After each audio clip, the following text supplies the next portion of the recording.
ಜೈ ಶ್ರೀರಾಮ್. ನಿಮ್ಮ ನೆಚ್ಚಿನ ಶ್ರೀ ಶ್ರೀನಿವಾಸ್ ಗುರೂಜಿ ಮಾಡುವ ನಮಸ್ಕಾರಗಳು ಮತ್ತು ಈ ವಿಡಿಯೋ ವೀಕ್ಷಣೆಗೆ ಸ್ವಾಗತ. ಇವತ್ತು ನಾವಿಲ್ಲಿ ಏನು ವೀಕ್ಷಣೆ ಮಾಡ್ತಾ ಇದ್ದೇವೆ, ಇದು ಒಂದು ಮನೆಯ ಗೃಹಪ್ರವೇಶದ ವಿಡಿಯೋ.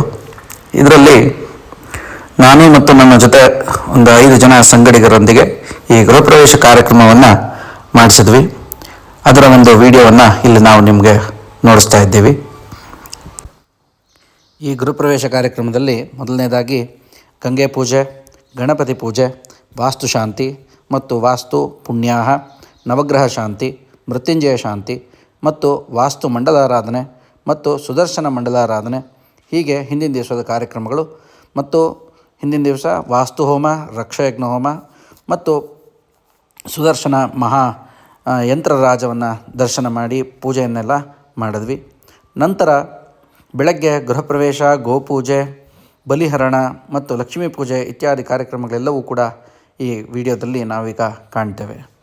ನಮ್ಮ ಈ ವಿಡಿಯೋ ನೋಡ್ತಾ ಇರ್ತಕ್ಕಂಥ ಎಲ್ಲ ಭಕ್ತರು ಕೂಡ ಈ ಶ್ರೀ ಗೃಹಪ್ರವೇಶದಲ್ಲಿ ಆವಾಹನೆ ಮಾಡಿರ್ತಕ್ಕಂಥ ಎಲ್ಲ ದೇವತೆಗಳ ಅನುಗ್ರಹ ನಿಮಗೆಲ್ಲರಿಗೂ ಸಿಗಲಿ. ಈ ವಿಡಿಯೋವನ್ನು ಪೂರ್ತಿಯಾಗಿ ವೀಕ್ಷಣೆ ಮಾಡಿ. ಈ ವಿಡಿಯೋ ವೀಕ್ಷಣೆ ಮಾಡೋದ್ರಿಂದ ನಿಮಗೂ ಕೂಡ ಗೃಹಪ್ರವೇಶ ಮಾಡಬೇಕಾದ್ರೆ ನಾವು ಏನೇನು ಮಾಡಬೇಕು ಅಥವಾ ಯಾವ ರೀತಿ ಗೃಹಪ್ರವೇಶ ಕಾರ್ಯಕ್ರಮವನ್ನು ಮಾಡಬೇಕು ಅನ್ನೋದನ್ನ ಈ ಪೂರ್ತಿ ವಿಡಿಯೋದಲ್ಲಿ ವಿವರಣೆ ಇದೆ, ತಿಳ್ಕೊಳ್ಳಿ.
ಮೊದಲನೇದಾಗಿ ಗಂಗೆ ಪೂಜೆ, ನಂತರ ಗಣಪತಿ ಪೂಜೆ. ಸರ್ವ ವಿಘ್ನಗಳನ್ನು ನಿವಾರಣೆ ಮಾಡು ಅಂಥೇಳಿ ಮಾಡ್ತಾ ಇರುವಂತಹ ಗೃಹಪ್ರವೇಶ ಕಾರ್ಯಕ್ಕೆ ಯಾವುದೇ ವಿಘ್ನಗಳು ಬರದಿರ ಎಲ್ಲ ಕೆಲಸಗಳನ್ನು ನಿರ್ವಿಘ್ನವಾಗಿ ಮಾಡಿಕೊಡು ಅಂಥೇಳಿ ಆ ಮಹಾಗಣಪತಿಯನ್ನು ಮೊದಲನೇದಾಗಿ ಆರಾಧನೆಯನ್ನು ಮಾಡಬೇಕು. ಮಹಾಗಣಪತಿಗೆ ಇಷ್ಟವಾದಂಥ ಮೋದಕವನ್ನು ನೈವೇದ್ಯ ಮಾಡಿ ಮಹಾಗಣಪತಿಯನ್ನು ತೃಪ್ತಿಗೊಳಿಸಬೇಕು. ವಕ್ರತುಂಡ ಮಹಾಕಾಯ ಸೂರ್ಯಕೋಟಿ ಸಮಪ್ರಭ ನಿರ್ವಿಘ್ನಂ ಕುರುಮೇ ದೇವ ಸರ್ವಕಾರ್ಯೇಷು ಸರ್ವದಾ. ಈ ಮಂತ್ರಗಳಿಂದ ಮಹಾಗಣಪತಿಯನ್ನು ಪ್ರಾರ್ಥನೆ ಮಾಡಿ ನಮಗೆಲ್ಲರಿಗೂ ವಿಘ್ನಗಳಿಂದ ನಿವಾರಣೆ ಮಾಡಿ ಈ ಕೆಲಸವನ್ನು ನಿರ್ವಿಘ್ನದಿಂದ ಮಾಡಿಕೊಡು ಅಂಥೇಳಿ ಗಣಪತಿಗೆ ಪ್ರಾರ್ಥನೆಯನ್ನು ಮಾಡಿಕೊಳ್ಬೇಕು. ಓಂ ಶ್ರೀ ಮಹಾಗಣಪತಯೇ ನಮೋ ನಮಃ. ನಂತರ ಮಹಾಗಣಪತಿಗೆ ಪ್ರಾರ್ಥನೆ ಮುಗಿಸ್ಕೊಂಡು ನಂತರ ವಾಸ್ತು ಮತ್ತು ವರುಣನ ಆರಾಧನೆಯನ್ನು ಮಾಡಬೇಕು. ಮನೆಯ ಶುದ್ಧಿಗೋಸ್ಕರ ಮನೆಯಲ್ಲಿ ಪುಣ್ಯಾಹವನ್ನು ಆಚರಣೆ ಮಾಡಬೇಕು. ವಾಸ್ತು ಮತ್ತು ವರುಣ ಈ 2 ದೇವತೆಗಳನ್ನು ಆವಾಹನೆ ಮಾಡಿ ಪೂಜೆ ಮಾಡಿ ಷೋಡಶೋಪಚಾರ ಪೂಜಾ ವಿಧಿವಿಧಾನಗಳಿಂದ ಅದನ್ನು ತೃಪ್ತಿಗೊಳಿಸಬೇಕು. ಈ ರೀತಿಯಾಗಿ ಪುಣ್ಯಾಹ ವಾಚನವನ್ನು ಮಾಡಿ ಆ ನೀರನ್ನು ಮನೆಗೆಲ್ಲ ಸಂಪ್ರೋಕ್ಷಣೆ ಮಾಡೋದರಿಂದ ನಿಮ್ಮ ಮನೆಯಲ್ಲಿರ್ತಕ್ಕಂಥ ನೆಗೆಟಿವ್ ಎನರ್ಜಿ ದೂರ ಆಗಿ ಪಾಸಿಟಿವ್ ಎನರ್ಜಿ ಮನೆಯಲ್ಲಿ ತುಂಬಿಕೊಳ್ಳುತ್ತೆ. ಅದರಿಂದ ಮನೆಯಲ್ಲಿರ್ತಕ್ಕಂಥ ಸ್ಥಳ, ಭಾಂಡ, ಶರೀರ ನೋಡಿ, ಪದಾರ್ಥಗಳು, ಮನೆ ಮತ್ತು ನಮ್ಮ ಶರೀರ ಶುದ್ಧಿಗಾಗಿ ನಾವು ಆ ಪುಣ್ಯಾಹ ವಾಚನವನ್ನು ಆಚರಣೆ ಮಾಡ್ತಕ್ಕಂಥದ್ದು. ತದನಂತರ ನವಗ್ರಹ ಆರಾಧನೆ ನೋಡಿ. ನಮಃ ಸೂರ್ಯಾಯ ಚಂದ್ರಾಯ ಮಂಗಳಾಯ ಬುಧಾಯ ಚ ಗುರು ಶುಕ್ರ ಶನಿಭ್ಯಶ್ಚ ರಾಹುವೇ ಕೇತುವೇ ನಮೋ ನಮಃ. ಈ ರೀತಿಯಾಗಿ ನವಗ್ರಹಗಳನ್ನು ಆರಾಧನೆ ಮಾಡೋದರಿಂದ ವಿಶೇಷವಾದಂಥ ಫಲ ನಮಗೆ ಸಿಗತ್ತೆ. ನವಗ್ರಹಗಳ ಒಂದು ಒಳ್ಳೆಯ ಅನುಗ್ರಹ ನಮ್ಮ ಮನೆಗೆ ಸಿಗತ್ತೆ ಮತ್ತು ನಮಗೂ ಸಿಗತ್ತೆ.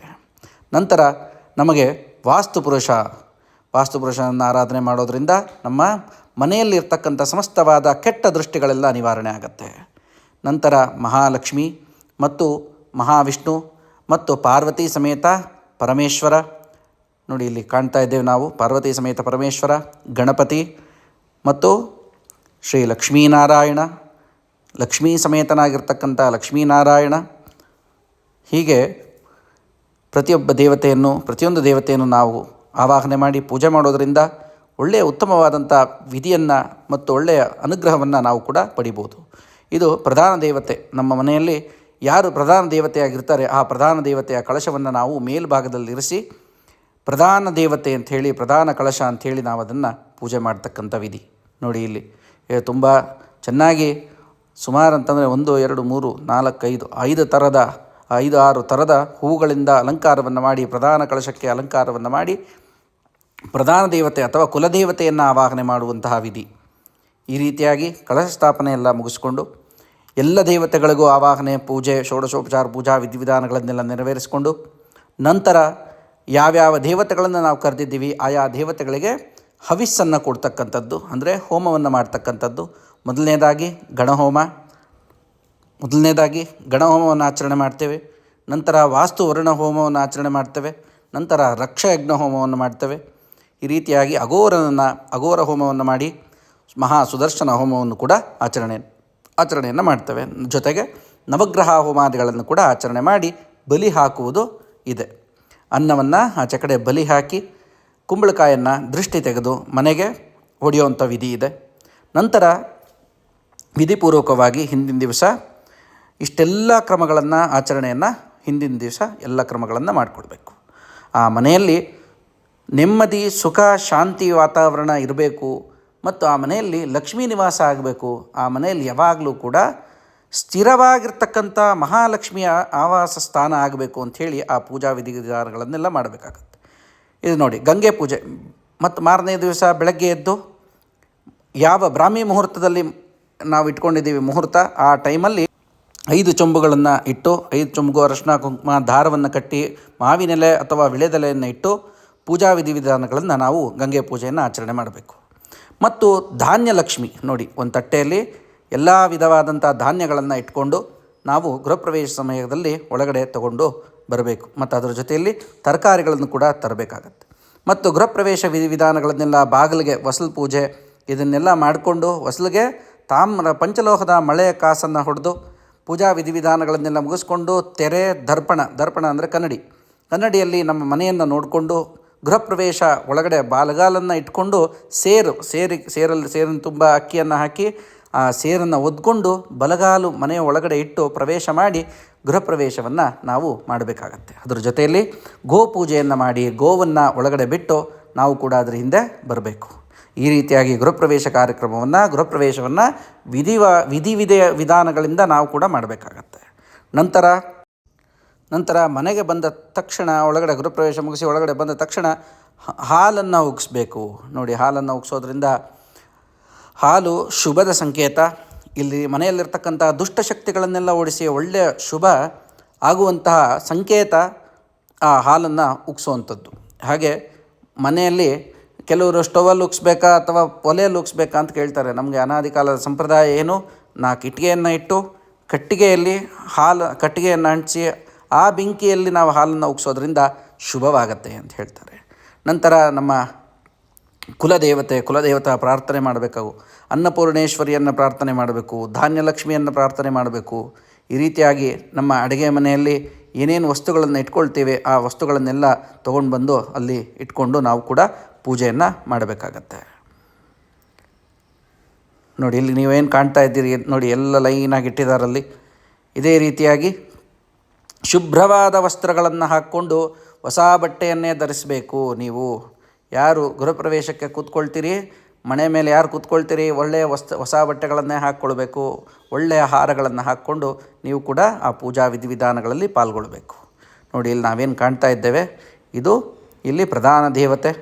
ನೋಡಿ, ಲಕ್ಷ್ಮಿ ಮಹಾಲಕ್ಷ್ಮಿ ಪೂಜೆ ನೋಡಿ. ಗೃಹಪ್ರವೇಶ ಎಲ್ಲ ಮುಗಿದಾದಮೇಲೆ ಹೋಮಾದಿಗಳೆಲ್ಲ ನಡೆಯುತ್ತೆ. ಬೆಳಗ್ಗೆ ಗೃಹಪ್ರವೇಶ ಹೋಮಾದಿಗಳೆಲ್ಲ ನಡೆದು ಪೂರ್ಣಾಹುತಿ ಎಲ್ಲ ನಡೆಯುತ್ತೆ. ಇದಾದ ನಂತರ ಲಕ್ಷ್ಮೀ ಪೂಜೆ ಅಂತ ಹೇಳಿ ಕರಿತೇವೆ. ಮಹಾಲಕ್ಷ್ಮೀ ಚ ವಿದ್ಮಹೆ ವಿಷ್ಣುಪತ್ನಿ ಚ ಧೀಮಹಿ ತನ್ನೋ ಲಕ್ಷ್ಮೀ ಪ್ರಚೋದಯಾತ್. ನೋಡಿ, ಆ ಮಹಾಲಕ್ಷ್ಮಿಯ ಆರಾಧನೆ ಮಾಡಿ ಹಾಲುಕ್ಸಿರುವಂತಹ ಹಾಲನ್ನು ಕೂಡ ನೈವೇದ್ಯವನ್ನು ಇಟ್ಟು ನಾವು ಕೂಡ ಪ್ರಾರ್ಥನೆಯನ್ನು ಮಾಡಿಕೊಳ್ಬೇಕು. ಇದು ಗೃಹಪ್ರವೇಶದ ವಿಧಿವಿಧಾನಗಳು. ಮತ್ತು ಇದೇ ರೀತಿಯಾಗಿ ನಿಮಗೆ ಶಾಸ್ತ್ರೋಕ್ತ ವಿಧಿವಿಧಾನವಾಗಿ ನಿಮ್ಗೆ ಯಾರಿಗಾದರೂ ಗೃಹಪ್ರವೇಶವನ್ನು ಮಾಡಿಸಬೇಕು ಅಂತ ಹೇಳಿದರೆ ನೋಡಿ, ಅಪಾರ್ಟ್ಮೆಂಟ್ಗಾಗಲಿ ಅಥವಾ ಇಂಡಿವಿಜುವಲ್ ಹೌಸ್ಗಾಗಲಿ ಇಂಡಿಪೆಂಡೆಂಟ್ ಹೌಸ್ಗಾಗಲಿ ನಾವೇನಾದರೂ ಗೃಹಪ್ರವೇಶ ಮಾಡಬೇಕು ಅಥವಾ ನಮ್ಮ ಮನೆಯಲ್ಲಿ ವಾಸ್ತುಶಾಂತಿ ಮಾಡಿಸ್ಬೇಕು, ನವಗ್ರಹ ಶಾಂತಿಯನ್ನು ಮಾಡಿಸ್ಬೇಕು ಅಥವಾ ಹೋಮಾದಿಗಳನ್ನು ಮಾಡಿಸ್ಬೇಕು, ನಾಮಕರಣ, ವಿಶೇಷವಾಗಿ ನಿಮ್ಮ ಮನೆಗಳಲ್ಲಿ ಏನಾದರೂ ಶುಭ ಕಾರ್ಯಕ್ರಮಗಳೇನಾದರೂ ಮಾಡಿಸ್ಬೇಕು ಅಂತ ಹೇಳಿದರೆ ನಮ್ಮಲ್ಲಿ ಪುರೋಹಿತರು ಲಭ್ಯ ಇರ್ತಾರೆ. ಮತ್ತು ನಾನು ಕೂಡ ಈ ಕಾರ್ಯಕ್ರಮಗಳನ್ನು ಮಾಡಿಸ್ಕೊಡ್ತೇನೆ. ವಿಧಿವಿಧಾನದಿಂದ ನಿಮಗೆ ಯಾವ ರೀತಿ ವಿಧಿವಿಧಾನದಲ್ಲಿ ಮಾಡಬೇಕು ಮತ್ತು ಯಾವ ಬಜೆಟಲ್ಲಿ ಮಾಡಬೇಕು, ನಮ್ಮಲ್ಲಿ ಎಲ್ಲ ಥರದ ಬಜೆಟಲ್ಲೂ ಕೂಡ ಈ ವಿಧಿವಿಧಾನಗಳನ್ನು ಮಾಡುವಂಥ ಕ್ರಮ ಇದೆ. ನಿಮಗೆ ಎಲ್ಲ ಥರ ಬಜೆಟಲ್ಲೂ ಕೂಡ ನಾವು ಈ ಕಾರ್ಯಕ್ರಮವನ್ನು ಮಾಡಿಕೊಡ್ತೇವೆ. ನಿಮಗೆ ವಿಶೇಷವಾಗಿ ವಿಧಿವಿಧಾನಗಳ ಪೂರ್ವಕವಾಗಿ ನಾನು ನಿಮಗೆ ಈ ಗೃಹಪ್ರವೇಶ ಕಾರ್ಯಕ್ರಮಗಳನ್ನು ಕೂಡ ನಾನು ನಿಮಗೆ ಮಾಡಿಸ್ಕೊಡ್ತೇನೆ. ಎಲ್ಲ ವಿಧವಾದ ಶುಭ ಕಾರ್ಯಕ್ರಮಗಳನ್ನು ಕೂಡ ನಾವು ಮಾಡಿಸ್ಕೊಡ್ತೇವೆ. ಹಾಗಾಗಿ ಈ ಕೆಳಗಡೆ ಇರತಕ್ಕಂಥ ನಂಬರನ್ನು ನೀವು ಸಂಪರ್ಕ ಮಾಡ್ಬೋದು.